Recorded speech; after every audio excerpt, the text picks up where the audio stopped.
अज्ञानतिमिरान्धस्य ज्ञानाञ्जनशलाकया चक्षुरुन्मीलितं येन तस्मै श्रीगुरवे नमः। भवानी शङ्करो वन्दे श्रद्धा विश्वासरूपिणः याभ्यां विना न पश्यन्ति सिद्धाः स्वान्तस्तमीश्वरम् वन्दे बोधमयं नित्यं गुरुं शङ्कररूपिणम् यमाश्रितो हि वक्रोऽपि चन्द्रः सर्वत्र वन्द्यते। ॐ सच्चिदानन्दस्वरूपाय परमात्मने नमः। ॐ श्री सद्गुरुचरणकमलेभ्यो नमः। अखण्डं सच्चिदानन्दम्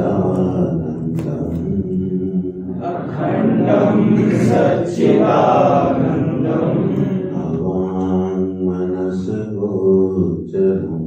आत्मानमखिलाधारम् आश्रयेभीष्टसिद्धये अर्थतो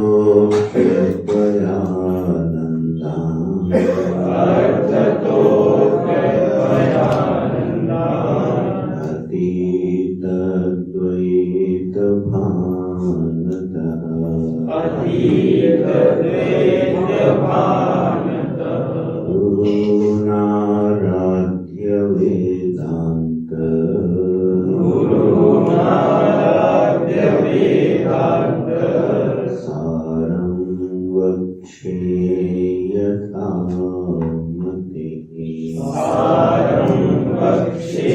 यथामति।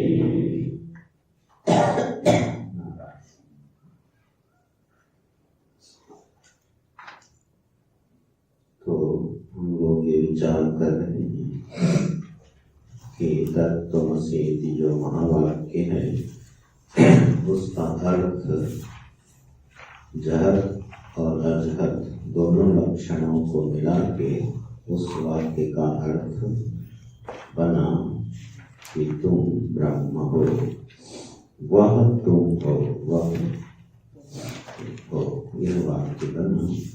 उसका पर्यवसान कहाँ होगा? अहम ब्रह्मास्मीति अनुभव वाक्यार्थ। पर्यवसान जो उस वाक्य के अर्थ का होगा वो एक अखंडार्थ बोध होगा, अहम ब्रह्मास्मि। अब इस वृत्ति पर, इस अनुभव वृत्ति पर आचार्य विचार करते हैं। थोड़ा ध्यातव्य प्रसंग है, ध्यान से सुनना होगा। यह वाक्य तत्त्वमसि महावाक्य का जब सम्यक प्रकार से श्रवण हुआ तब एक अनुभूति हुई, अहम ब्रह्मास्मि। वह अनुभूति प्रत्यय रूप है, वृत्ति रूप है। जब वृत्ति रूप है तो उस वृत्ति का एक विषय बनेगा और उस वृत्ति का विषय है ब्रह्म। तो क्या वृत्ति का जो विषय ब्रह्म बना? तो नित्य शुद्ध बुद्ध मुक्त सत्य स्वभाव परमानंद अनंत अद्वयं ब्रह्मास्मि इति। मैंने यह किस तरह से अनुभव करूँ वृत्ति, जैसे मैं सुखी हूँ यह एक अनुभव वृत्ति है। मैं दुखी या चंचल अशांत हूँ, यह भी एक अनुभव वृत्ति है।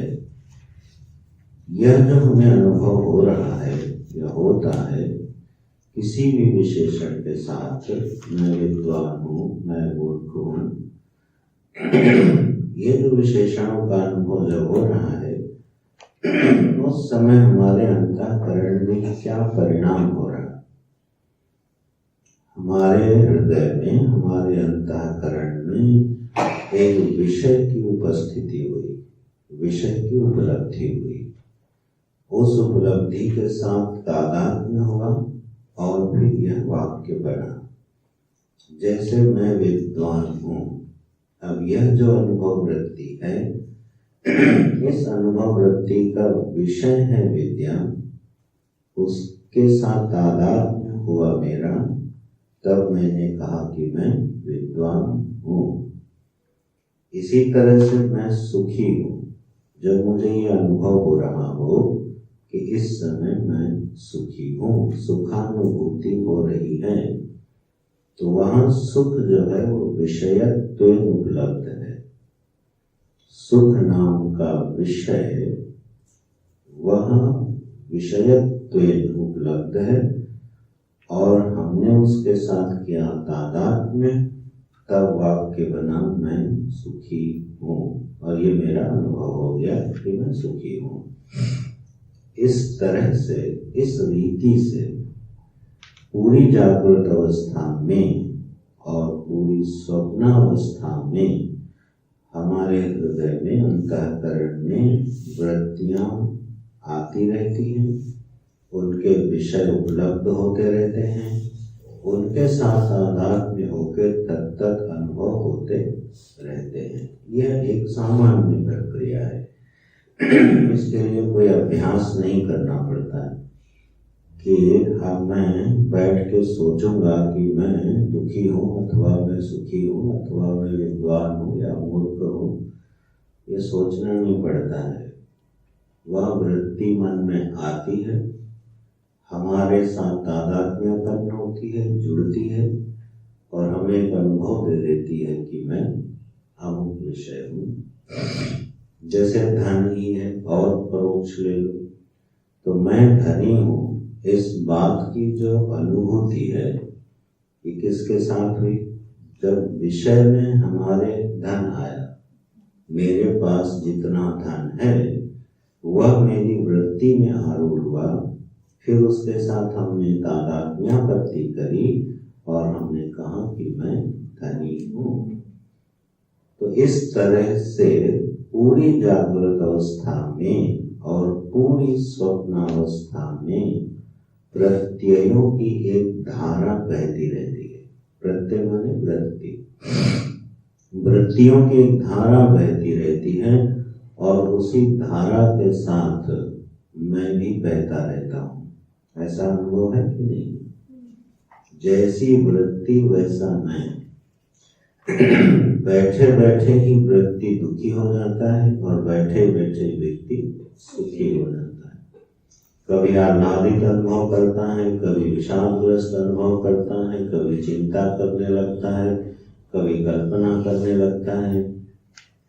अरे अकेले कमरे में आप बैठे हो और मन में एक भूत घुस गया, ठीक, अभी तक डर नहीं लग रहा था, आनंद से बैठे थे, लेकिन जैसे ही वृत्ति में भूत आया उसके बाद वो भूत ने क्या किया? डराना शुरू कर दिया। अभी डरना कहाँ से आ गया? अभी तक तो नहीं डर रहे थे, लेकिन जैसे ही वृत्ति में भूत आया उसने अपना परिणाम दिखाना शुरू कर दिया और हम बैठे बैठे डरने लगे। अच्छा भला आदमी स्वस्थ बैठा रहता है और कल्पना करने लगता है मेरा बुढ़ापे में क्या होगा। लोग अब उतनी देर जितनी देर वो अपने वृद्धावस्था के बारे में, आने वाली वृद्धावस्था के बारे में सोच रहा है, डरने लगा, चिंता होने लगी, यार क्या होगा, कैसे होगा। ये जो तमाशा ही कह लो, प्रत्ययों की एक धारा निरंतर बहती रहती है, अपने अपने संस्कार के अनुसार, अपने अपने कर्मों के अनुसार। उसके निमित्त बहुत है, वो अभी हमारा विषय नहीं है। विषय ये है कि यह जो धारा बह रही है, तो अब हमको वेद में एक वाक्य प्राप्त हुआ, तत्त्वम् असि, तो वह हो, वह सच्चिदानंद परात्पर ब्रह्म तुम हो। हमने कहा अच्छा, तो अब मेरी वृत्ति में एक विषय उपलब्ध हो गया। क्या? मैं नित्य हूँ, मैं शुद्ध हूँ, मैं बुद्ध हूँ, मैं मुक्त हूँ, मैं तो आनंद स्वरूप हूँ। ठीक है, अब इस समय हमने किया क्या या हुआ क्या? वेद के इस महावाक्य से सुख दुख वत यह एक वृत्ति हमारे चित्त में उदित हो गई। अब यावत पर्यंत यह वृत्ति हमारे चित्त में रहेगी, तावत पर्यंत हमको वैसी अनुभूति कराती रहेगी। मान लो हमने थोड़ा साधना का अभ्यास किया है और मैं असंग हो गया, ठीक है, वैराग्य पर चिंतन किया है और असंगता पर, आकाश की असंगता के दृष्टांतों से चिंतन किया है, और कोई प्रत्यय उपस्थित हुआ तो हमने दूसरा प्रत्यय बनाया। क्या? मैं असंग हूँ। तो जिसने शास्त्र सुने हैं, सत्संग किया है, वो कहता है अच्छा मैं इस समय दुखी हो रहा हूँ। नहीं, दुखी होना तो मेरा स्वभाव नहीं है, ऐसा वेद ने बताया, आचार्य ने बताया। तो हमने क्या किया? मैं असंग हूँ, इसका अभ्यास किया। तो वहां पर अपनी असंगता को हमने बनाया विषय, विषय बना के उसके साथ किया तादाद में, और जितनी देर तक वो तादाद में रहेगा उतनी देर तक हमें क्या अनुभूति होगी? मैं असंग हूँ। तो अब प्रश्न ये आ रहा है, अब जरा सावधानी से सुनना। प्रश्न ये आया कि अगर तत्त्वमसि से, महावाक्य से हमें यह अनुभव हो भी गया, हम ब्रह्मास्मि, मैं आनंद स्वरूप हूँ, लेकिन ये अनुभव तभी तक रहेगा जब तक वो वृत्ति रहेगी, और वो वृत्ति के हटते ही क्या होगा? फिर दूसरी जो वृत्ति आएगी वैसा हमें अनुभव होने लगेगा। तो ये इस महावाक्य ने समस्या तो हल नहीं करी थी। जो सुखानुभूति हुई भी, मुक्ति की अनुभूति हुई भी, वो अनित्य हो गई कि नहीं हो गई? जितनी देर वृत्ति बना के रखी उतनी देर मुक्त, और बाकी समय फिर वही जीव। इस प्रश्न का अब एक बड़े विशिष्ट तरीके से शोधन किया गया है शास्त्र में। वो शोधन क्या है? बोले जो वृत्ति बनती है उस वृत्ति का, और जो ब्रह्माकार वृत्ति बनती है उस वृत्ति में मौलिक अंतर क्या है? यह वृत्ति क्या कार्य करती है अहम ब्रह्मास्मि की, और जो हम दिन भर वृत्ति बनती रहती है वो क्या काम करती है? इसकी मीमांसा कर रहे हैं आचार्य। इन दो वृत्तियों के परिणाम में और इन दो वृत्तियों के निर्माण में, दोनों की प्रक्रिया में अंतर बता रहे हैं। ठीक है, नीलेश किताब में अभी मिलेगा नहीं, किताब में ध्यान मत दो, ध्यान से सुनो, मैं इसलिए पंक्ति नहीं लगा रहा हूँ। तो जैसे मुझे घट का ज्ञान हुआ, तो एक घट का ज्ञान जब हो रहा है उस समय क्या परिणाम हो रहा है चित्त में? घट नाम का एक विषय है, वह विषय नेत्र पर आरूढ़ हुआ, नेत्र इंद्रिय पर, वह हमारी वृत्ति में उपस्थित हुआ, तो एक वृत्ति बनी घटाकार वृत्ति। जो जिस समय घट का ज्ञान हो रहा है उस समय हमारे चित्त में घटाकार वृत्ति का होना अनिवार्य है। अगर उस समय घटाकार वृत्ति नहीं है तो घट का ज्ञान नहीं, बिल्कुल नहीं।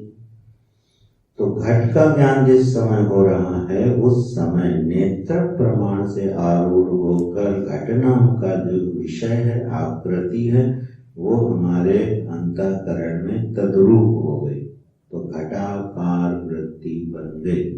ठीक, इसके बाद वह जो वृत्ति बनी है उस वृत्ति को प्रकाशित करने वाला एक चिदाभास है, माने मैं माने यह जीव अहम, ये क्या है? चिदाभास है। ये ब्रह्म चैतन्य का प्रतिबिंब है। प्रतिबिंब होने से यह प्रकाशमान है, आभासमान है। तो अहम जो है, मैं ब्रह्म चैतन्य का प्रतिबिंब हूँ। अब यह आभासात्मक ज्ञान है। इस अहम ने क्या किया? उस वृत्ति को प्रकाशित किया। मैंने क्या किया? अपनी वृत्ति को प्रकाशित किया। तो मैंने जब अपनी वृत्ति को प्रकाशित किया तब उस घटाकार वृत्ति से मुझे ज्ञान हुआ, अयम घट। ये क्या है? घट है। जितने भी ज्ञान होते हैं दुनिया में हमको, उसमें यही प्रक्रिया चलती है। वह विषय विषयाकार होगा और मैं उसको क्या करूँगा? प्रकाशित करूँगा। तो इन दोनों के सम्मिलन से ज्ञान उत्पन्न होता है, अयम घट। इसी तरह हम सुखी, हम दुखी, सारे प्रत्ययों की प्रक्रिया चलती है। इसको शास्त्र की भाषा में कहा गया, एक है वृत्ति व्याप्ति और एक है फल व्याप्ति। ये दो टेक्निकल शब्द हैं। वृत्ति व्याप्ति का मतलब है कि जब हमारी वृत्ति अंतःकरण घट के आकार को धारण कर ले, तो यह हो गई वृत्ति व्याप्ति। हमारी वृत्ति ने विषय को व्याप्त कर लिया। व्याप्त करने के पश्चात अहम ने, मैंने उसको प्रकाशित कर दिया और हमको ज्ञान हो गया। ये दोनों प्रक्रिया साथ साथ होती। माने ऐसा कभी नहीं होगा कि वृत्ति व्याप्ति हो और फलक व्याप्ति ना हो, ऐसा कभी नहीं हो। जो वृत्ति हमारे चित्त में आएगी वो अपना ज्ञान अवश्य कराएगी। ऐसा कभी नहीं हो सकता कि हमारे मन में वृत्ति हो, विषय हो और हमको उसका ज्ञान न हो रहा हो। ऐसा हो सकता है कभी? कोशिश करके देख लेना। कभी नहीं हो सकता है। तो सुषुप्ति में अच्छा क्या होता है? जब हम गहरी नींद में सो जाते हैं उस समय, इसीलिए गहरी नींद एक बड़ी मीमांसा की, गहन मीमांसा की अवस्था है। स्मृति वृत्ति रहती है उसका। अभाव प्रत्ययालंबना वृत्तिर निद्रा। निद्रा अभाव के प्रत्यय को ग्रहण करती रहती है। ये योग सूत्र में आया। गहरी नींद में हमारा विषय क्या है? अभाव। ठीक है। तो अभाव को जब वो विषय करती है तो ध्यान रखना, वहां भी फलक व्याप्ति है। अभाव का प्रकाशन हो रहा है। यह अवस्था गंभीर क्यों है? चलो इसी तरह चलते हैं थोड़ी देर। घटा भाव का ज्ञान होता है, तो घटा भाव के अभाव आलंबन प्रत्यय में और सुषुप्ति के अभाव आलंबन प्रत्यय में अंतर है। अभाव ज्ञान तो दोनों जगह है ना।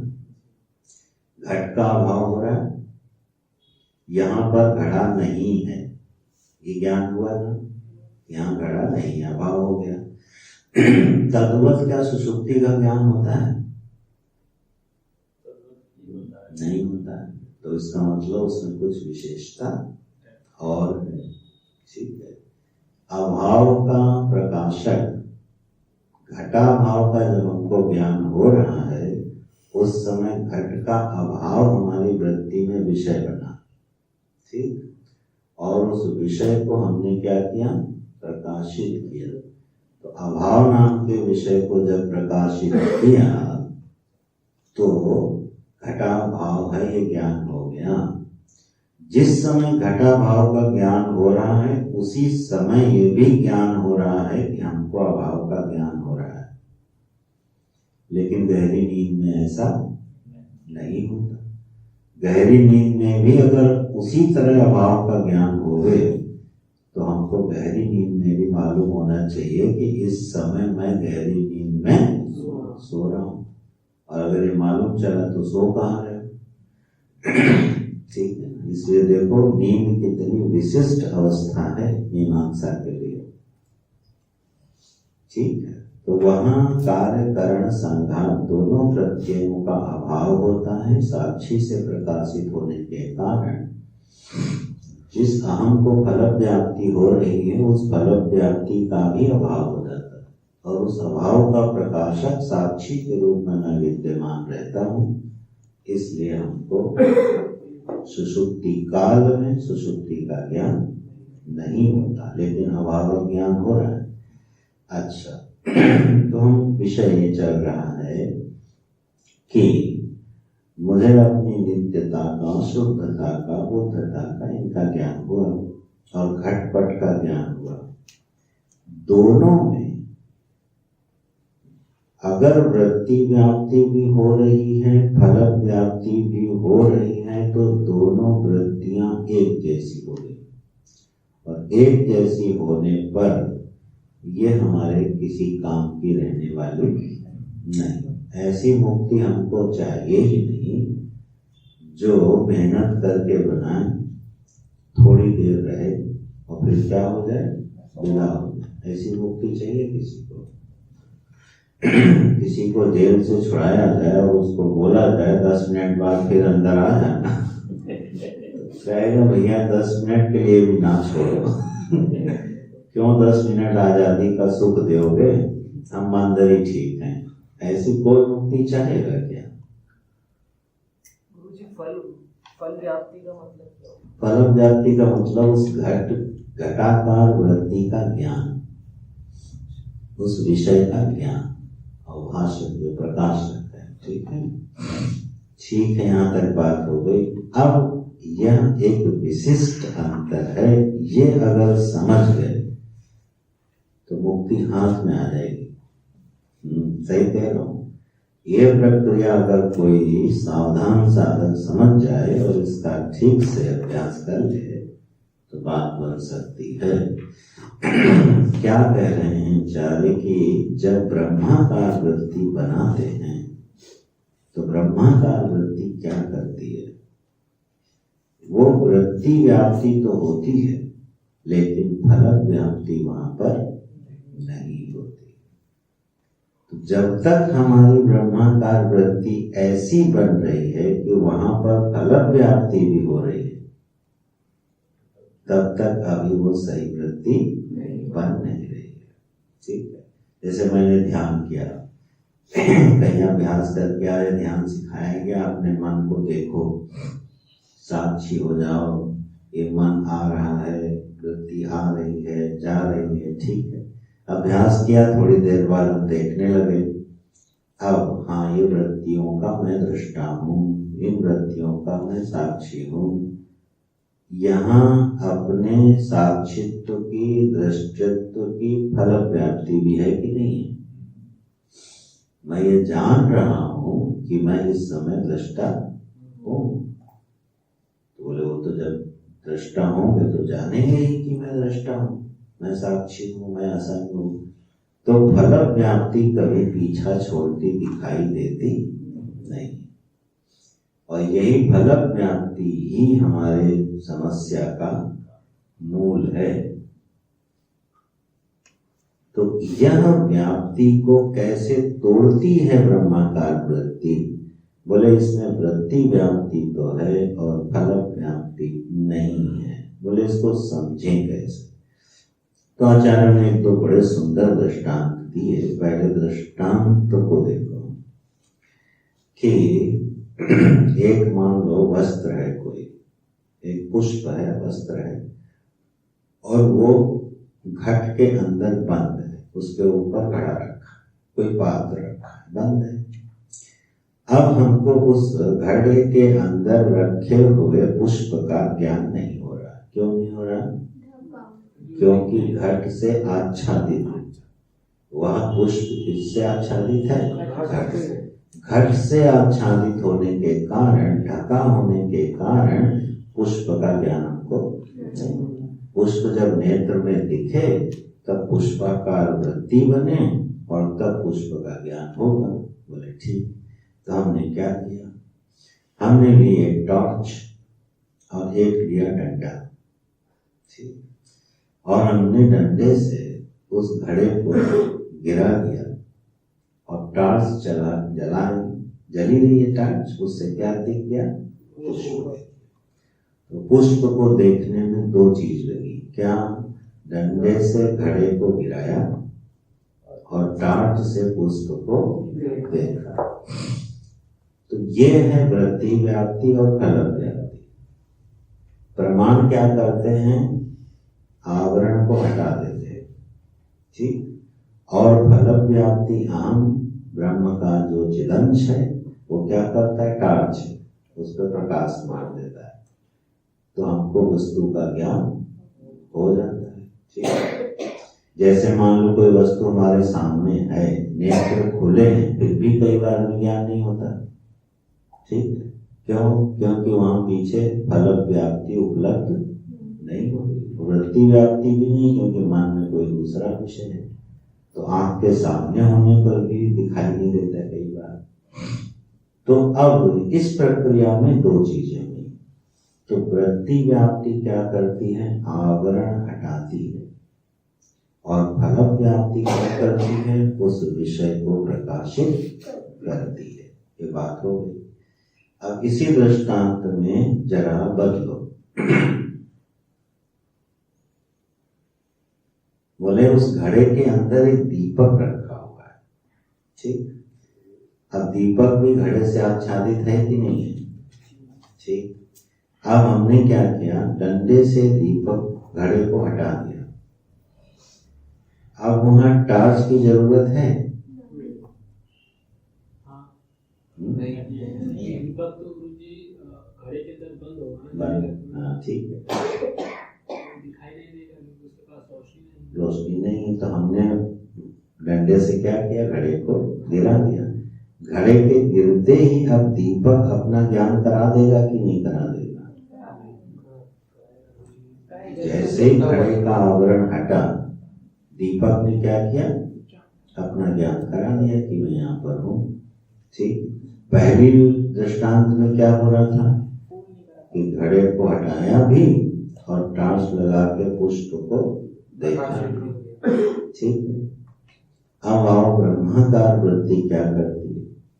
पहले विषय वृत्ति में देखो, वो आवरण हटाती है और प्रकाशित करती है। जब हमने ब्रह्माकार वृत्ति बनाई, ब्रह्मोस्मि असंगोस्मि आनंदोस्मि, इस वृत्ति ने क्या किया? इस वृत्ति ने ब्रह्म के ऊपर पड़े हुए अज्ञान को हटा दिया। अब पहले का विषय याद करना जो पढ़े हो। ब्रह्म आच्छादित है ना अज्ञान से, और इसीलिए अपने स्वरूप को प्रकाशित नहीं कर पा रहा है। तो अज्ञान का आवरण पड़ा हुआ है किस पर? ब्रह्म पर। अब ब्रह्म पर जो अज्ञान का आवरण पड़ा है वो हमने किस वृत्ति से हटाया? आनंदोस्मि सच्चिदानंद रूपोस्मि असंगोस्मि। यही तो ब्रह्म के लक्षण है। पूरा अगर पहले वाला भूल गए होंगे तो मजा समझ नहीं पाओगे। ब्रह्म जो है वो आच्छादित है। वर्तमान में इस समय ब्रह्म आच्छादित है कि नहीं है? हो सकता है किसी का नाम भी हो, जिसका नाम हो वो ठीक है। उसी आच्छादन के कारण मैं दुखी हूँ, सुखी हूँ, जीव हूँ, भोगता हूँ, करता हूँ, चंचल हूँ, ये सब अनुभव हो रहे कि नहीं हो रहे? ये अनुभव इसलिए हो रहे हैं क्योंकि अपना जो मूल स्वरूप है वो ढका है कि नहीं। किससे ढका? बोले अज्ञान से। तो अज्ञान हो गया आवरण, ठीक। उस आवरण ने हमारे स्वरूप को ढक के रखा है। हमने वो आवरण हटाने के लिए एक वृत्ति बनाई कि मैं दुखी नहीं, मैं सुखी नहीं, मैं तो असंग अनंत अजन्मा आत्म वस्तु हूं। ये वृत्ति बन रही है। ये वृत्ति क्या करेगी? हमारे इस आवरण को हटा देगी। लेकिन जैसे ही आवरण हटा, उसको फल व्याप्ति नहीं चाहिए, क्योंकि ब्रह्म प्रकाशमान वस्तु है। ब्रह्म पुष्प की तरह जड़ वस्तु नहीं है जिसको मैं प्रकाशित करूंगा। आवरण हटते ही ब्रह्म वस्तु अपने को क्या कर देती है? प्रकाशित कर देती है, उपलब्ध करा देती है। इसलिए मैं ब्रह्म को जानता हूं, ये वाक्य बनता नहीं है।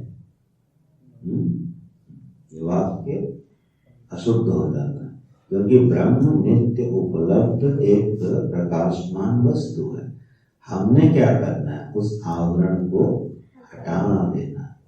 तो वह जो नित्य उपलब्ध ब्रह्म स्वरूप है वो अपने को प्रकाशित कर देता है। यह इस वृत्ति की विशेषता है कि इसमें फल व्याप्ति नहीं होती है,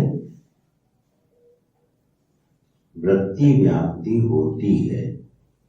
तो ये वृत्ति हमको सत्संग से, आचार्यों से सुन के, मनन चिंतन करके फिर ये वृत्ति मन में बनती है। ये वृत्ति घर बैठे बिठाए नहीं बनती, ठीक। और एक जन्म में नहीं बनी, अगले में अपने आप बन जाएगी, ऐसा भी नहीं होगा।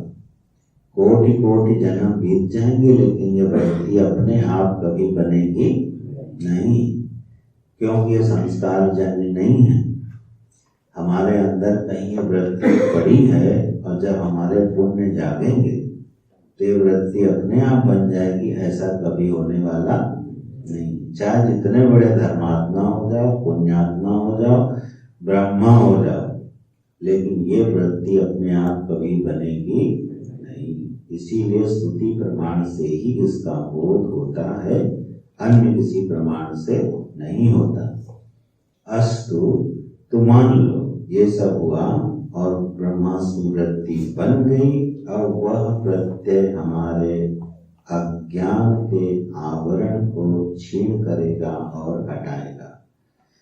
जितनी धारा प्रवाही वृत्ति बन जाएगी, जो कोई भी साधक इसका अभ्यास करके इसको तैल धारावत वृत्ति बनाने में सफल हो जाएगा, वो अपने अज्ञान के आवरण को हटा लेगा।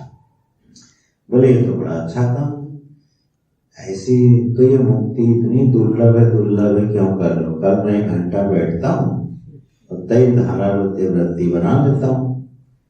बना लो, हम 1 घंटा, हम कह रहे तुम 10 मिनट बना लो। अगर 10 मिनट भी तैल धारावती वृत्ति बना ले जाओ, ठीक है, और उसका परिणाम बताना क्या है, ठीक है।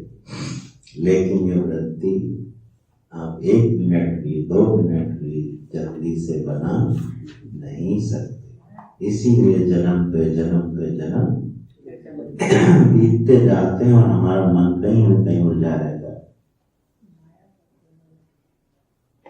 इसलिए जब श्रुतियां कहती हैं कि नचिकेता जैसा वैराग्य चाहिए, ठीक, निवृत्ति चाहिए, मन बिल्कुल शांत होना चाहिए, कोई चित्त में आकर्षण जगत का बचा हुआ नहीं होना चाहिए, ऐसा प्रशांत मन जब आचार्य की शरण में जाकर के इस वेद वाक्य पर विचार करता है, तब इस प्रत्यय का निर्माण होता है। ये कोई जाप नहीं है सुबह उठ के सोम सोम करने लगे, ठीक है। कभी इस पर ध्यान देना, ये तो ब्रह्माकार वृत्ति है। जब भगवान का जप करने बैठते हो या ध्यान करने चलो भगवान का बैठते हो, वो भी कितनी देर वृत्ति बनती है। वहां तो विषय सामने है ना, भगवान का रूप सामने है। अब हमने सोचा चलो बैठते हैं और भगवान के रूप का ध्यान करते हैं, तो कितनी देर वृत्ति बनती है रूपाकार, नहीं बन पाती। ठीक, अच्छा उलट के देख लो, आपको किसी से प्रेम हो जाए, ठीक, किसी वस्तु से हो जाए, ठीक, या किसी विषय से हो जाए, या व्यक्ति से हो जाए, प्रेम हो गया आपको, अब आप चाह के भी वृत्ति नहीं हटा पाते हो, है ना। चलते फिरते आदमी खो जाता है, अरे भाई कहाँ है तुम्हारा ध्यान, अच्छा अच्छा क्या सोच रहा है, अपने प्रिय के बारे में सोच रहा है। वहां वृत्ति बनी है कि नहीं बनी, अखंड तैल धारा पर वृत्ति बनी है कि नहीं बनी है। तो जो भक्त लोग होते हैं, चैतन्य महाप्रभु हुए, मीरा जी हुई, गोस्वामी जी हुए, इनकी वृत्ति में कौन रहता था, निरंतर ईश्वर को अपनी वृत्ति में बना रहते थे वो। और इसीलिए महान हुए और बड़े बड़े ग्रंथ लिख गए और पूरे समाज को एक दिशा दे गए, प्रेम की परिभाषाएं समझा गए, जीवन का रहस्य समझा गए। क्यों? क्योंकि वो इस समर्थ थे कि अपनी वृत्ति को अपने चुने हुए विषय में क्या कर सकते थे, लगा सकते थे।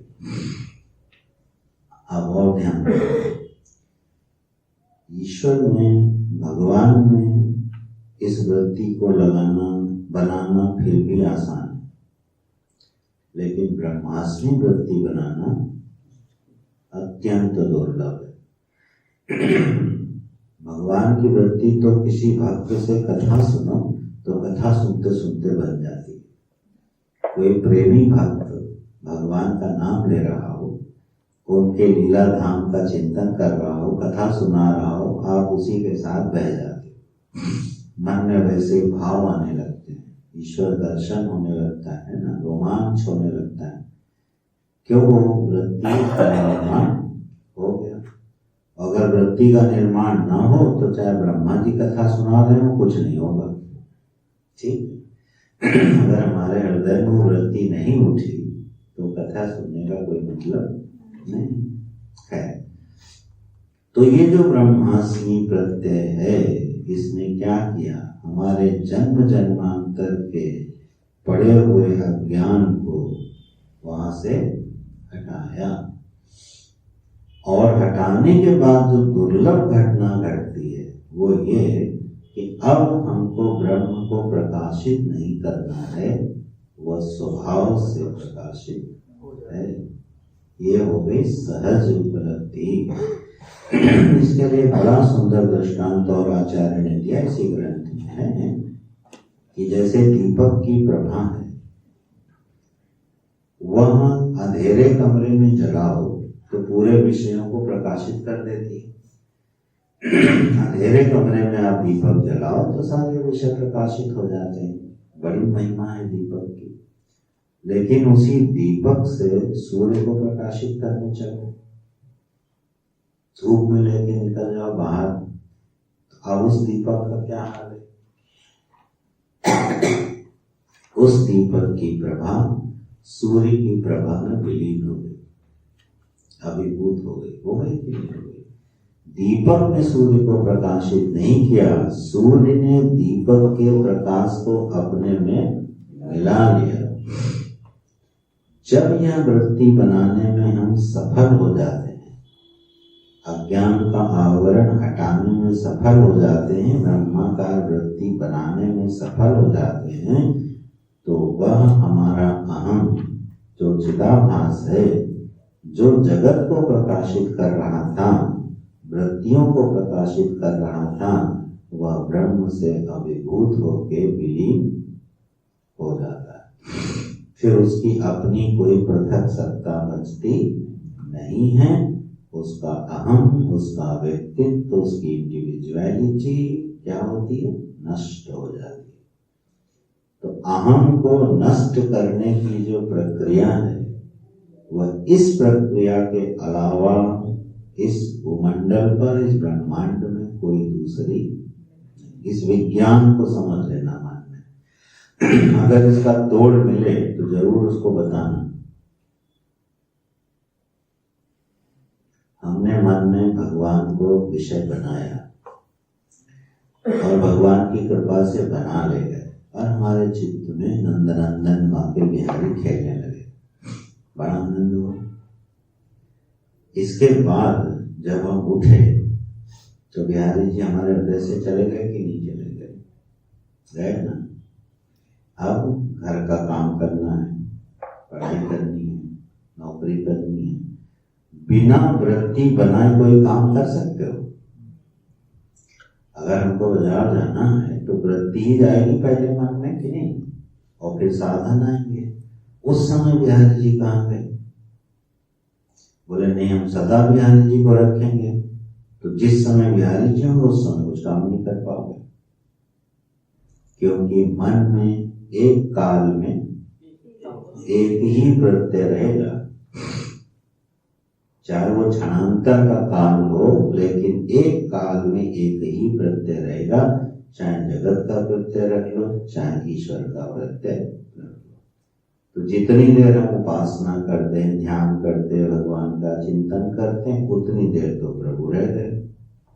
बाकी समय तो बोले नहीं, हम निरंतर रखेंगे। तो फिर अब 24 घंटे बना के रखो।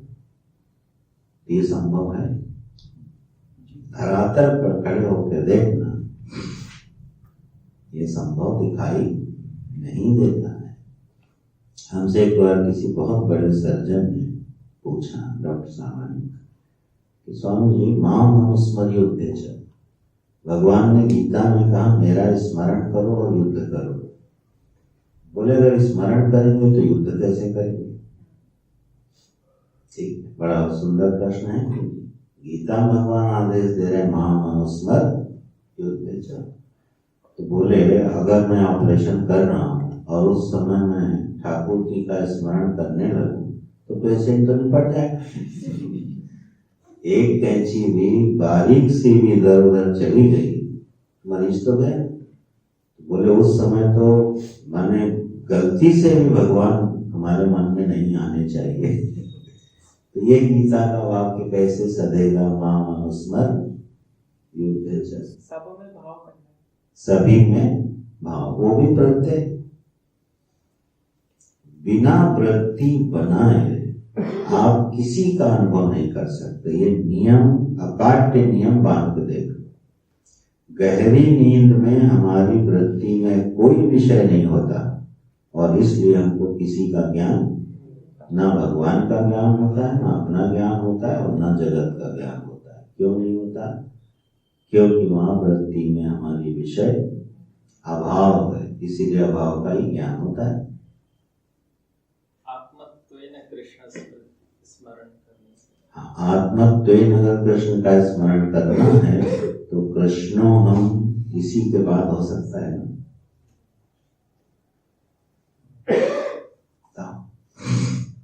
कृष्णो हम के बिना आत्मत्वेन कैसे होगा?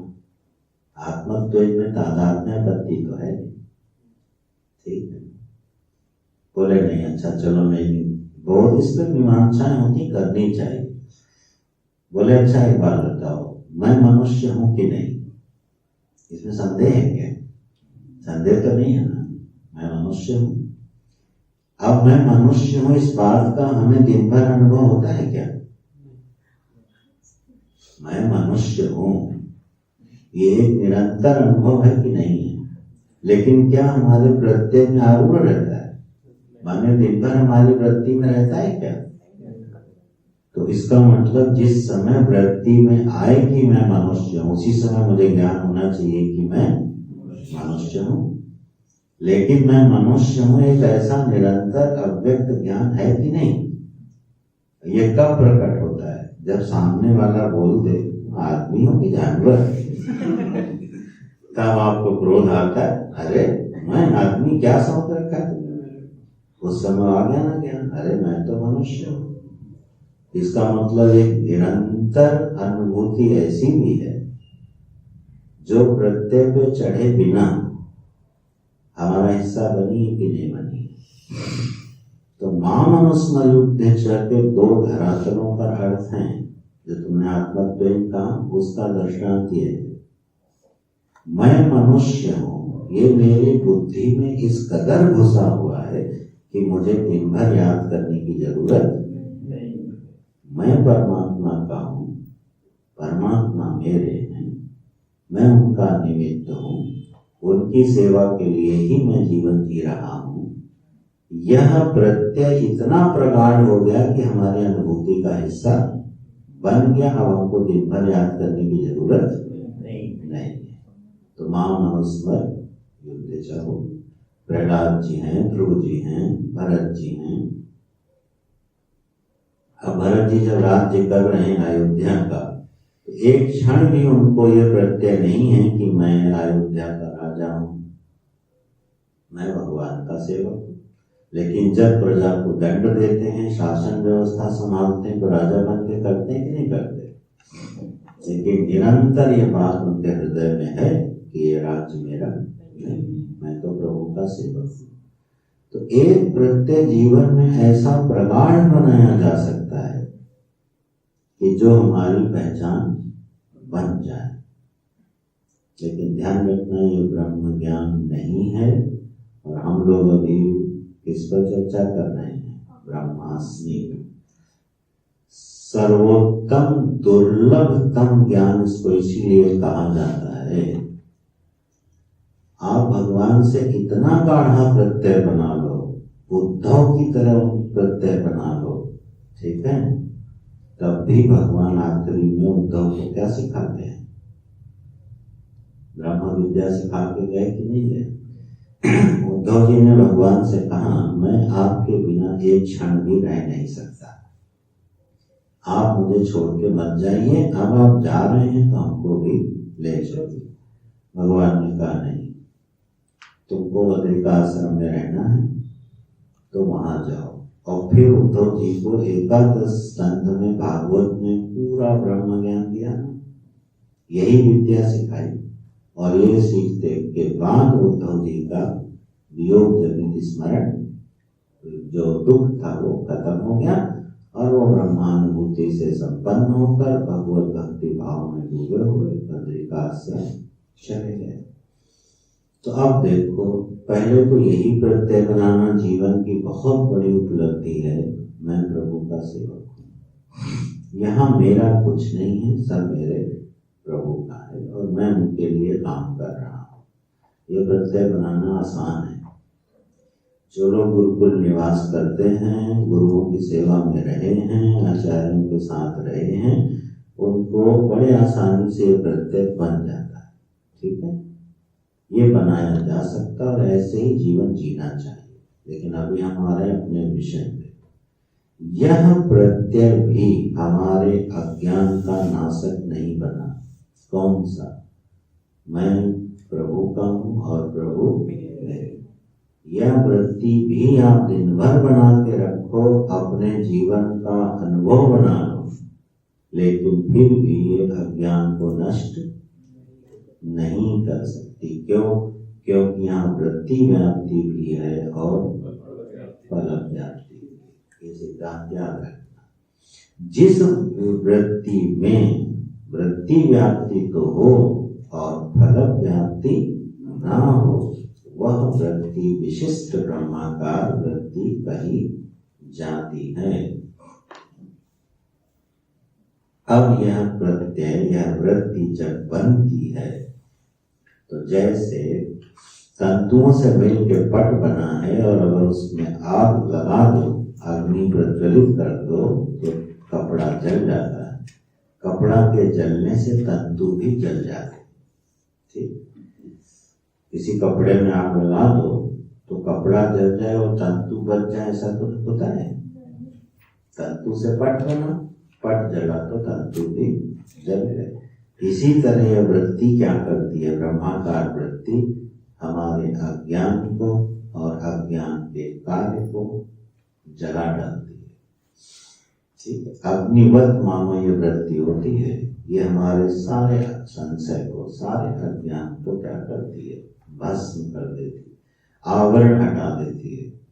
और आवरण जब हटा दिया और वहां अगर ये गलती हो गई कि मेरा आवरण हट गया, मैंने ब्रह्म को जान लिया, मुझे ब्रह्म दर्शन हो रहा है, मुझे ब्रह्मानुभूति हो रही है, मामला फिर स्लिप मार गया। क्यों? वहां फल व्याप्ति भी घर दी उठा के। ठीक है, इस दीपक ने देखो सूर्य को प्रकाशित कर दिया। बिल्कुल ऐसे ही कहना है ये, मैंने दीपक से सूर्य को देख लिया, मैंने अपनी बुद्धि से भगवान को जान लिया। ठीक है, बिल्कुल ऐसे ही कहना। तो ऐसा कोई ऐसा अखंड अभ्यास होवे भगवत कृपा से, जब कभी भी होवे, सिद्धांत समझ गए तो कभी जीवन में भटकोगे नहीं। ये सिद्धांत बिल्कुल स्पष्ट रखना है कि वह प्रत्यय, वह वृत्ति जो हमारे ज्ञान के आवरण को भी हटाए और हटाने वाले को भी क्या करे, हटाने वाले को भी हटा दे, तब होती है जीवन मुक्ति। ठीक है, अखंड मुक्ति, सहज मुक्ति। यह वृत्ति उसका वर्णन करती है। इसके लिए और एक सुंदर दृष्टांत है। आचार्यों की बड़ी कृपा है कि इतने दृष्टांत देके समझा देते हैं। बोले दर्पण में अपना मुख देख रहे हो, ठीक, तो दर्पण में मुख दिखाई दे रहा है। दर्पण जब टूट गया तो जो दर्पण में मुख था वो कहाँ चला गया, कहाँ गायब हो गया? जहां से आया था वहीं चला गया। दर्पण से आया होता तो दर्पण में छूटा, आया कहां से था? हमसे तो आ रहा है। दर्पण टूटा तो वो मुख कहाँ गया? दर्पण वाला विलीन हो गया, टूट गया। पता भी नहीं चलेगा कि वो विलीन हो गया। दर्पण से घुस के हमारे चेहरे में घुस गया, ऐसा अनुभव है। हम अपना मुख देख रहे हैं, दर्पण टूट गया तो हमको कभी लगा अच्छा वो प्रतिबिंब वाला मुंह आया और आके मेरे पास घुस गया? नहीं ना, लेकिन विलीन तो हो गया ना। घटना तो घटी ना, दूसरा चेहरा गायब तो हो गया ना। घटना तो प्रत्यक्ष घटी, लेकिन गया कहाँ ये किसी को पता नहीं चला। यह वृत्ति क्या करेगी? उस दर्पण को तोड़ देती है और परमात्मा के साथ कब एक रूप हो गया किसी को पता भी नहीं चलता। इसलिए इस ज्ञान में काल का बोध नहीं होता। अब कभी दोबारा बैठोगे कुछ पूर्व का पढ़ उठा के तब और इस पर मीमांसा करी जाए। काल का बोध ज्ञान में नहीं होता। क्या मैं अभी तक अज्ञानी था? पूर्णिमा की रात को वृक्ष के पीछे उस प्रकाशित शीतल चंद्र में मेरे अंदर 12:23 पर ज्ञान उतर गया। ऐसा आपको लिखा मिलेगा कहीं समाधियों में, तो समझ लेना मूर्खों की जमात है। हमारे गुरु को इस दिन ज्ञान हुआ था। ये सब बातें जरा हटा देना मन से। क्यों नहीं होता इसकी मीमांसा करना, प्रश्न करना। ऐसा हो सकता है जब हमने वेदांत पढ़ा, जब हमने चिंतन किया, उसके बाद हमको ज्ञान हो गया, और जब तक नहीं पढ़ा था, नहीं चिंतन किया था, तब तक ज्ञान नहीं था। तो इसका मतलब एक काल में मैं ज्ञानी था और दूसरे काल में ज्ञानी हो गया। ये बात क्यों कह रहे हो आप? तो दर्पण का दृष्टांत देखो। ये अहम जब विलीन होगा तो काल का बोध होता है ना, देश का बोध होता है ना, काल का बोध होता है। क्यों? क्योंकि वहां प्रतिबिंब नाम की कोई वास्तविक चीज है ही नहीं। अगर कोई वास्तविक चीज होती तो विलीन होती। तो मेरा अहम, मेरा होना, ये वास्तविक नहीं है। अगर ये वास्तविक होता तो विलीन होता। इसलिए ईश्वर में विलय, भक्ति में विलय, वह संपूर्ण विलय नहीं। भक्त भी रहेगा और भगवान भी रहेगा, और बहुत अच्छी बात है, रहना चाहिए। लेकिन अगर ये प्रत्यय बनाने का अभ्यास करने लगे तो ना भक्त रहेगा और ना भगवान रहेंगे, ना जगत रहेगा। इसीलिए इस मुक्ति से एक तो जल्दी कोई इसको समझना नहीं चाहता, तुम लोग फंस गए हो। फंस इसलिए गए क्योंकि योगा भी सीखना था, ज्योतिष भी सीखना था, तो चलो भाई ठीक। तो ये तो हमने जाल फेंका था, चिड़िया को फंसाने के लिए जाल फेंका था कि ज्योतिष सीख लोगे, योगा सीख लोगे, ठीक है, अभ्यास हो जाएगा समाधि का। लेकिन जाल इसके लिए था कि सुनोगे तो है, सुनोगे तो कोई न कोई संस्कार पड़ ही जाएंगे। तो बात यह है, यह मुक्ति बहुत अद्भुत है, दुर्लभ है, और प्रयास करना चाहिए मनुष्य को। यह अहम हमारी सारी समस्याओं का मूल है, सारी समस्याओं का मूल है। कभी हमें दुष्ट बनाता है, कभी सज्जन, कभी राक्षस, कभी सद्गुणी, कभी दुर्गुणी, ठीक है। तो कभी आदमी देव बनता है, कभी असुर बन जाता है, अपने कर्मों से इंद्र बन जाता है, और उसके बाद शापित होकर सांप बन जाता है। ये सब पुराण की कथाएं जब पढ़ोगे तो सबके रहस्य खुलेंगे। वही इंद्र बन गया, बताओ, इतनी मेहनत करी उसने, ये तपस्याएं करी, स्वर्ग का अधिपति बना, और एक ऋषि ने साथ दे दिया, तो क्या हो गया, सर्प हो गया बेचारा। तो हम कभी इंद्र बन सकते हैं, कभी देव बन सकते हैं, कभी असुर बन सकते हैं, कभी भक्त बन जाते हैं। विश्वास टूट गया तो उन्हीं भगवान की मूर्ति को उठा के फेंक देते हैं। अरे होता है, मांस नहीं रहे, ठीक है, क्या याद आ जाता है। किसी के घर में गया, ठीक है, सत्संग था, 1 ही घंटे का था, भगवान की कृपा से 7 दिन का नहीं था। तो पहुंचा, उसी समय उनको 2 घंटे पहले कोई नौकरी कुछ मिलना था, वो नहीं मिला, ठीक, और 1-2 घंटे पहले सूचना आई थी। अब उनका मूड खराब। जब मैं पहुंचा तो मैंने देखा बड़ा ठंडा स्वागत हुआ, तो धीरे से चाय पी के पूछा, क्या है भाई? अरे बताओ, आज ही सत्संग रखा था और आज ही जो है ये काम रह गया, तो वो नहीं था, इतना जरूरी काम था। फिर हमने उसी सत्संग में वो विषय बनाया, और बड़ी मुश्किल से 1.5 घंटे में कन्विंस हो गए कि ये भी भगवान की कृपा है। किसी काम का होना भी भगवान की कृपा है, और किसी काम का नहीं होना भी भगवान की कृपा है।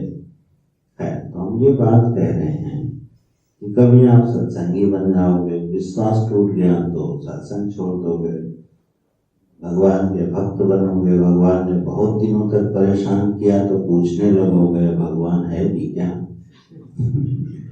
अच्छा है भी तो दया करता है कि नहीं करता? मेरे ऊपर तो करता नहीं है। ठीक, तो ये सब प्रत्यय बदलते रहेंगे, वृत्तियां बदलती रहेंगी, भाव बदलते रहेंगे, और इसी में जीवन पे जीवन पे जीवन पे जीवन बीतते चले। भाई कोई एक जीवन तो ऐसा हो जिसमें तत्व हंसी सुना जाए और शांत होकर बैठा जाए। इस दुनिया में हमको क्या चाहिए? बोले कुछ नहीं चाहिए, ठीक, क्योंकि कुछ भी मिलेगा वो ज्यादा काम का होता है। तो नचिकेता करे स्वभाव, हे यमराज अपना नाच गाना अपने पास रखो, हमको नहीं चाहिए। ठीक, ऐसी वृत्ति से जब हृदय शांत हो जाए तब किसी आचार्य से सुनो तत्त्वम् असि, तो वो एक अनुभव दे देगा, अहम ब्रह्मास्मि, बस। और उसको जरा घुमा घुमा के गाढ़ा कर लो तो यह घटना घटती है कि वो हमारे अज्ञान के आवरण को हटाएगी और नित्य उपलब्ध ब्रह्म को प्रकाशित हो जाने देगी, करेगी नहीं, हो जाने देगी। अस्तु, अभी संक्षेप में इतना ही। 29वें परिच्छेद तक का विषय जो है वो यही था जो हमने आपको बिना पंक्ति लगाए बताया, क्योंकि इसकी पंक्तियां क्लिष्ट थी। 29वें परिच्छेद तक ये विषय चला, जिसमें वृत्ति व्याप्ति, फल व्याप्ति, ब्रह्माकार वृत्ति, उसका निर्माण और उसका अनुभव, यह विषय 23 से लेके 25 से लेके 29वें परिच्छेद तक चला है। इसका विषय कहीं नोट करके एक निबंध लिख लेना, 25 से 29 के परिच्छेद का। ब्रह्माकार वृत्ति का निर्माण कैसे होता है, उसकी प्रक्रिया क्या है, फिर वृत्ति व्याप्ति फल व्याप्ति क्या है, फिर ब्रह्माकार वृत्ति में फल व्याप्ति क्यों नहीं होती है, और इस अहम का विनाश कैसे होता है, सहज मुक्ति की उपलब्धि कैसे होती है। अब शायद उस श्लोक का अर्थ समझ में आ जाएगा जो उस दिन सुनाया था, दोबारा सुना दो। आत्मा त्वं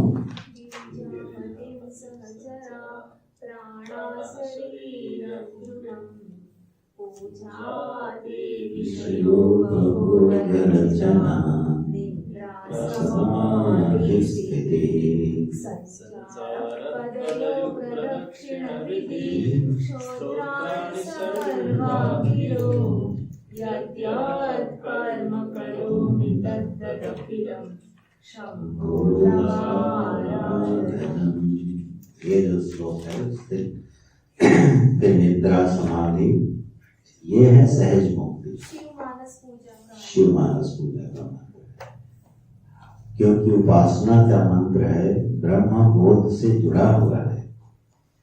अंत में क्या बोले, संभोस्तव यत यत करो। जो कर्म करते वो सब भगवान की आराधना ही। यस, तो उसमें शब्द है यत यत कर्म करो, ये नहीं कहा धर्मम करो अधर्मम करो, ये विभाग नहीं है। यत यत, अब यत यत में क्या है, खाना पीना सोना चलना, 4 कर्म गिनाए यहाँ पर। तो मनुष्य दिन भर में क्या करता है, खाता है, पीता है, सोता है, चलता है, 4 काम तो मुख्य करता है। बोले यत यत कर्म, खाना पीना सोना चलना भी क्या हो गया, संभोस्तव आराम करना। तो जरा ये जो परिच्छेद है, पंक्तियां भी हमने नहीं लगाई, ये थोड़ा अध्ययन होगा तब हम लोग पंक्तियों से पढ़ेंगे। ये जो 5 परिच्छेद हैं इनका यही मुख्य विषय है, ठीक है। इसको पूरा एक जगह कहीं चिंतन से नोट करना और बार बार अभ्यास करना। अब हर्षित का टाइम। हर्षित, तो तुम्हारा प्रश्न था कि ये भी एक कर्म है, ठीक है, एक कर्म है, और कर्म से जो भी पैदा होगा वो अनित्य होगा, ये एक नियम है, ठीक है, बिल्कुल सही है। क्योंकि जो प्राप्त नहीं है वो कर्म से प्राप्त होता है, जो प्राप्त है उसका संस्कार कर्म से होता है। 4 तरह की चीजें कर्म से होती है। तो कर्म से जो भी मिलता है वो अनित्य होता है, बिल्कुल पक्का है। इसलिए हमको जो कुछ भी दुनिया में प्राप्त होता है वो मिल जाता है। ये शरीर हमको अपने कर्म से मिला, कर्म पूरा होगा ये मिट जाएगा। सुख हमको अपने कर्म से मिलता है, सत्कर्म से, सत्कर्म मिटता है, सुख मिट जाता है। दुख अधर्म से मिलता है, तो वो कर्म भी जब मिटता है तो दुख भी चला जाता है। जीवन में ऐसी कोई भी चीज दिखाई नहीं देती जो कर्म से मिले और मिटे ना, ठीक है। अब प्रश्न आया, ये ब्रह्माकार वृत्ति भी कर्म है, मानसिक कर्म है, निश्चित रूप से है।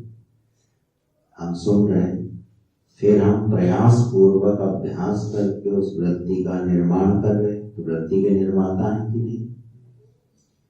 और वृत्ति के जब हम निर्माता हैं तो इससे जो एक आनंद मिला, सुख मिला, वो जब तक वृत्ति रहेगी तब तक रहेगा और चला जाएगा, ठीक। तो ये भी एक मानसिक कर्म हो गया उपासना की तरह। अब जरा ध्यान देना इसमें अंतर, ये करती क्या है।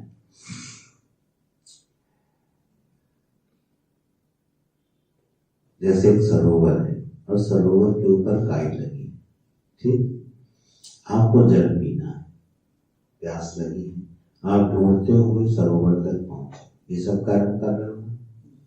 पहले सरोवर ढूंढा कहाँ है, फिर उसके बाद चले, चलन क्रिया करी, फिर सरोवर तक पहुंचे, पहुंचने के बाद दलदल थी, उस पे जगह बनाई, खड़े हुए, फिर काई को हाथ से हटाया, तब आपको पानी की प्राप्ति हुई।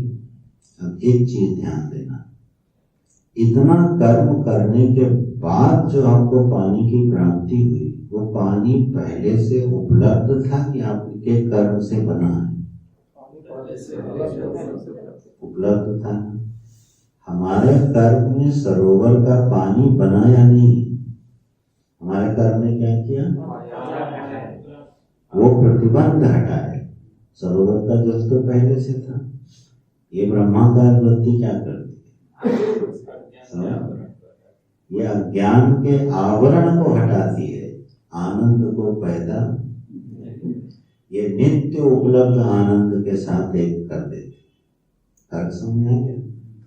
तो इस वृत्ति ने ब्रह्म को या ब्रह्मानंद को पैदा नहीं किया, उसमें पड़े आवरण को, और उसके लिए कर्म जरूरी है और इसलिए कर्म है, इससे कोई मनाही नहीं, ये कर्म है। लेकिन यह कर्म क्या अद्भुत काम कर रहा है, पहले से उपलब्ध चीज को उपलब्ध करा रहा है। इसलिए कर्म होने पर भी ये नित्य फल की, नित्य मोक्ष को जन्म देने वाली होती है। हाँ, ब्रह्माकार वृत्ति क्या निर्विकल्प समाधि? नहीं, समाधि निर्विकल्प। इसमें इसको समाधि से जोड़ो ही मत, वो विषय अलग। समाधि से जोड़ोगे तो हम इस वृत्ति के अभाव की इच्छा करेंगे, ठीक है? यहाँ वृत्ति के अभाव की इच्छा नहीं करनी है, वृत्ति के निर्माण की इच्छा करनी, ठीक? समझ लो। ये ऐसा साधन है जो आपसे वृत्ति का निर्माण करा रहा है। साधन दो तरह के होते हैं, एक वृत्तियों का रूपांतरण कराते हैं और एक वृत्तियों का अभाव कराते हैं। वृत्तियों का अभाव कराने वाले जो साधन हैं वो समाधियां हैं, ठीक? वृत्तियों का रूपांतरण कराने वाले जो साधन हैं वो कर्म और उपासना है, ठीक? उपासना में हम क्या करते हैं? बोले मन से दुनिया की बातें हटाओ, भगवान के नाम रूप लीला गुण धाम का चिंतन करो। यहाँ क्या करवाया गया? वृत्तियों का रूपांतरण कराया कि विषय वृत्ति हटाओ और धाम की वृत्ति बनाओ। तो विषय का रूपांतरण करवाना ये उपासना है, ठीक? कर्म है। और समाधि वाले साधन क्या करेंगे? कहेंगे कोई वृत्ति मत बनाओ, अभाव में चले जाओ, ठीक? और सो नहीं, सारी वृत्तियों का अभाव जैसा हो जाए लेकिन नींद ना आए, तो समाधि में तुम्हें आनंद की उपलब्धि होगी। वेदांत दोनों काम नहीं करता, ना तो रूपांतरण कराता है ना अभाव कराता है, वो एक वृत्ति विशेष का निर्माण कराता है, ठीक? कौन सी वृत्ति विशेष? महावाक्य जन्म। सिर्फ यही एक वृत्ति है जो आवरण को हटाने में समर्थ है। मैं ये नहीं कह रहा कि तुम्हारी बात आज ही मान लो, ठीक है? 20 साल बाद अगर ये शरीर रहे तो फिर पूछ लेना कि इतने साधन किए तब ना अभाव से काम चला और ना रूपांतरण से काम चला। दिव्य परिणाम दोनों देंगे, अभाव वाला भी आनंद को बढ़ाएगा और रूपांतरण वाला भी जीवन में आनंद को बढ़ाएगा। व्यक्तित्व को कोई साधन नष्ट नहीं करेगा। तो फिर ये ब्रह्माकार वृत्ति बने। इसलिए ये कर्म होते हुए भी अनित्य फल को नहीं देती, नित्य फल की उपलब्धि कराती। चलो अच्छा, बहुत सुंदर। तो हमने इसको यथासंभव सरलीकृत करके बताया है। पंक्तियां लगाई जाती तो अतिशय आनंद हो सकता था, लेकिन उसकी संभावना नहीं। उसमें निराश नहीं होना कि हम लोगों को मेरे ख्याल से 8 महीने पढ़ाने के बाद भी ग्रंथ पढ़ाए गए थे, उस तैयारी के बाद। तो इसलिए मैं बड़ा प्रसन्न हूँ कि बिना तैयारी के अगर हम समझ पा रहे हैं तो भगवान को धन्यवाद देना चाहिए। ओम पूर्णमदः पूर्णमिदं पूर्णात् पूर्णमुदच्यते पूर्णस्य पूर्णमादाय पूर्णमेवावशिष्यते। ओम शांति शांति शांति। हरि ओम। श्री गुरुभ्यो नमः।